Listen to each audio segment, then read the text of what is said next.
Welcome everyone to another unboxing here on Nerd of the Rings. We've got a really special piece today. This is a limited edition. There's only 900 of these, and it is the beautiful environment of Edoras. This is, of course, the capital of Rohan, home of the Horse Lords. We've got the Golden Hall of Meduseld is a featured piece on this environment, and I'm really pumped to get into it. So let's do just that.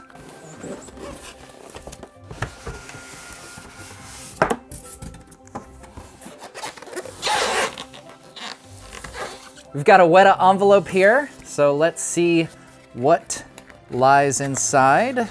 Oh, that's kind of nice. I like that. A nice beauty shot of the Golden Hall of Meduseld. A cool thing about this is they actually have a smaller version of this that's just the Golden Hall of Meduseld. So wanting to be a little more budget conscious, you can just get the Golden Hall of Meduseld, which is pretty cool. And then on the back, we have a bit about the collectible, about Wētā Workshop, and the credits of all the artists who worked on this incredible, incredible piece. There we go.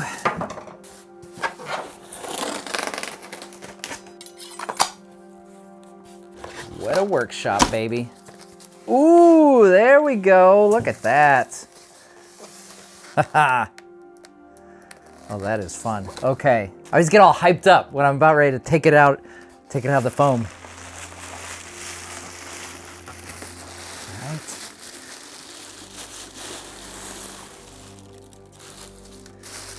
I appreciate that. They have it marked fragile. That's Italian for delicate. There we go. All right, and we've got some pieces to add here, it looks like. And this is exactly the guy I was wondering where he was. I always look.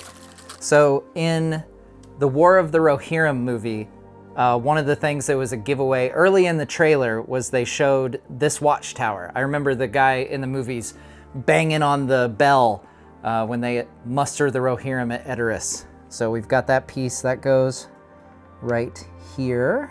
And it is magnetic. I love when there's magnetic pieces. That makes it so easy. Bam. Right into place. There we go, Edoras. Very, very cool. Again, I know I repeat a lot of the same things when I praise these pieces. The level of detail is always incredible to me. And I just love that very rarely do you see a Wētā piece where it's just like a flat edge. Like on something like this, you know, some collectibles would just have a flat edge, very nondescript, but they really went into all the detail of the landscape. And I was fortunate enough to go down to New Zealand. Gosh, that's almost 2 years ago now. And saw this landscape. Obviously the buildings aren't there. It's just the mount itself. But yeah, the rocky cliff faces and everything that they've captured. And I actually did, if you recall in my video, touring the different locations in New Zealand, I replicated Viggo's run from, I believe it's one of these two little houses here. One of these two that he's sitting on the steps. I want to say it's this bigger one right here. And then he runs up to the doors of Meduseld. That's just my guess. I mean, there's a chance it could be the smaller one. Now I'm very curious. I feel like I should go back and watch just so that I can determine which of these two houses Viggo's sitting on the steps. Because either one, depending on the angle of the beacon, I could see either one working. And from doing that run myself, I feel like it's the farther one, but that might just be because I'm very out of shape. And so running it felt like a really long distance when maybe it really wasn't. And again, one of the things I love to do when looking at these environment pieces is picture myself human scale in a location, and it kind of gives you an appreciation for how big all these places were, you know, just practically, like making them sets wise in the films, but also as a Middle Earth environment, being in Middle Earth. Like you can imagine walking up onto the wall and looking over the wall of Edoras, or coming up the stairs to the watchtower here, or maybe even going to one of these wells. You know, we have what looks like a well here in the center of Edoras, which makes sense. We see little carts with wood We've got haystacks. We've got, oh, there's a pile of firewood. Someone's been chopping wood. I can definitely relate to that from my childhood on the farm. And then I'm guessing this is some kind of livestock pen here. That's what that looks like to me. And I'm guessing maybe this is some other kind of dining hall aside from the royal hall. It's got a bit of a green tint to it, a bit more of the horse motifs all across it. Some kind of bird, I think, here on the top. And like I said, I just love looking at all the detail, seeing the tiny little horse heads. There's so many of them on Meduseld. I think I've counted 23 horse heads on Meduseld. In case you're ever curious how many horse heads are atop Meduseld, these two right here seem to be birds with outstretched wings. And now as I'm taking an even closer look, I'm looking at like the designs on doors. So on this other greenish tinted hull, we can see very intricate wood carving designs, not only on the door, but also above the door, on the arc above the door. Same thing with Meduseld. On these side doors, you can really see some intricate designs. See this cool, like almost like a sun with an arrow maybe going across it. There's so many details that I just never think about in the films until I see them in a piece like this. And then I want to go back and look in the background and just take in all the design work. Even looking at things like the designs of the stonework that sets the foundation for Edoras. These are things that we just kind of take for granted, and it just goes to show how masterful of a job these artists did, both in the films and replicating this piece, honestly. These are things that, yeah, I think we kind of take for granted watching these films. Not every film or every TV series or every bit of media puts this much into every intricate detail. And it's kind of a gift that keeps on giving, that you can just appreciate more and more over the years. Now, we've obviously talked before, looking at Wētā pieces, how dedicated they are to replicating what we see on screen in the movies. And Edoras here is no exception to that. In fact, I think they went above and beyond on this one in particular. Not only did they look at original film stills while replicating this, but they also used on-set photography, set construction drawings, satellite imagery, and historical geographic data. So they weren't just looking at the films, they were actually looking at Mount Sunday itself and the history of Mount Sunday, which is where they filmed all of the Edoras pieces for the films and built all these sets, which are no longer there. They had to deconstruct them. But it's just remarkable to me the level of detail they go into to faithfully replicate these locations from the films. And as I was admiring earlier, you know, we've got these little details like wood piles, ladders, haystacks, chopping blocks, grindstones, and these are all hand-modeled details, by the way. So I'll read the little blurb here about this collectible. It says, "In the golden light of morning, Edoras rises from the rolling plains like a crown upon the green hills, its thatched rooftops glinting beneath the sun's first embrace. The city stands proud atop a high knoll, a bastion of Rohan's strength and heritage, encircled by ancient wooden palisades that have withstood both time and war.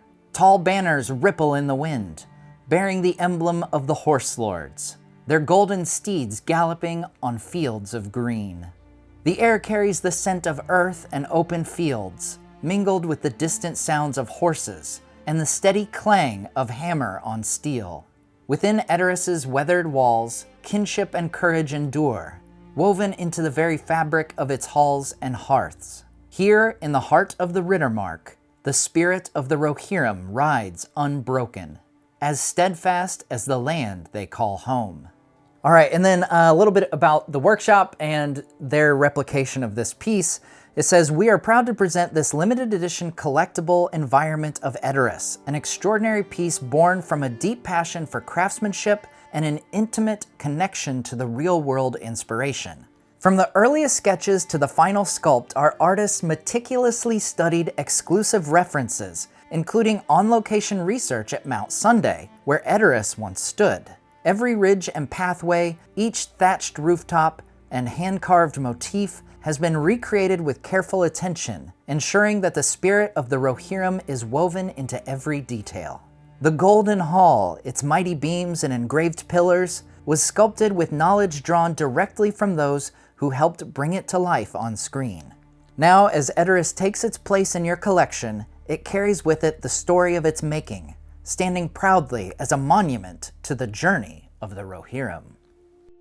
And of course, we have the credits of all the amazing people who had a hand in making this piece. Special shout out to Charlotte Key. She was the principal sculptor on this piece. And then on the bottom, of course, we have the limited edition number out of 900, as well as Charlotte's signature and her credit, as well as Sean Bolton for being the principal sculptors on this piece.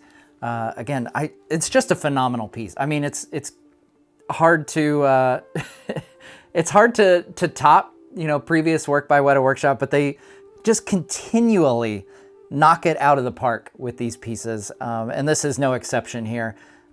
If you're a fan of Rohan, I highly suggest checking out this piece, and as well as just the Golden Hall if you want a smaller piece, Golden Hall to Meduseld. Now again, this is a limited edition piece. They only made 900 of these, and last I checked, the stock was getting low. So if you're interested in getting your own Edoras, I highly suggest you act pretty quickly, because once these things are out, they're done. So it's an absolutely beautiful piece.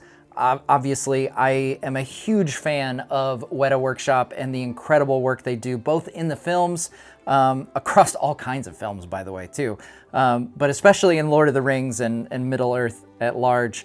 But I'm also a huge fan of their collectibles, because all that love and care and detail they put into Tolkien's world, they put into replicating it in these statues. It's really a work of art, and I absolutely love this piece. I love the Rohirrim. You know, they have some of the absolute best moments and best speeches across both films and books. You know, they might change characters from Éomer to Théoden for the movies, but the words get said, Tolkien's beautiful words get said, and they're epic and incredible.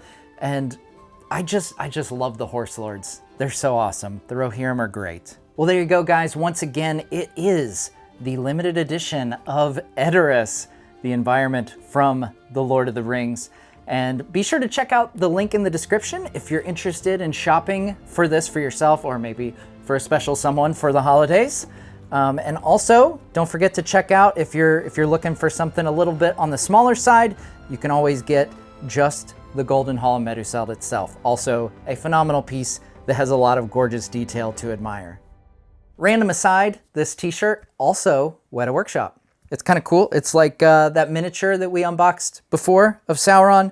He's just created the ring. He's got it up in one hand, and then he's got that dagger.